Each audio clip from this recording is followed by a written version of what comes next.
పిల్లాడు ఇంటికి రాగానే పిల్లలు ఉన్నవాళ్ళు ఒక అభ్యాసం చేయండి. నా తండ్రి నువ్వు వచ్చావు అంతే చాలరా. అమ్మ ఇవాళ బళ్ళో ఏం జరిగిందంటే ఏం జరిగిందిరా అని చెప్పేసి భారతంలో రామాయణంలో ఘట్టం విన్నంత ఆసక్తిగా వినా. చెప్పావులే సోది ట్యూషన్కి వెళ్ళిపో అనకూడదు. రాగానే అవి ఇవి చెప్పొద్దని చెప్పానా? ఎవరికి చెప్తారమ్మా? నీకు చెప్పకపోతే తల్లి చేయాలి ఈ పని. ఆ బ్యాగ్ తీసుకుని అక్కడ పారేసి ఏంటి నాన్న ఏం జరిగింది? వాడు చెప్పిన కథ అంతా భగవద్గీత విన్నంత ఆశ్చర్యకరంగా వినాలి. వాడు ఇంత ఏం చేశాడు, వాడు పక్కవాడు ఏదో చేశాడు, మాస్టర్ ఏదో ఓటాను అదే చెప్తాడు. మా అప్పుడు ఎప్పుడు ఇలా జరగలేదురా. ఇలా చెబితే కలిగే ప్రయోజనం చెబుతున్నాను నేను. చిన్నప్పుడు వాడు చెప్పిందల్లా మనం వింటే వాడు పెద్ద అయ్యాక మనం చెప్పినట్టే వింటాడమ్మా, అనుమానం.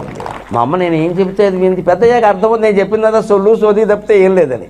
అయినా మా అమ్మ ఓపికగా ఉంది. మా నాన్నగారు పెద్ద ఆఫీసర్, ఆయన కూడా ఒళ్ళో కూర్చోపెట్టుకుని దశరథ మహారాజు రాముడు కబుర్లు విన్నట్టుగా విన్నాడు. మా నాన్న ఎంత గొప్పవాడు అని ఆయన కూడా అలాగే ఉంటాడండి.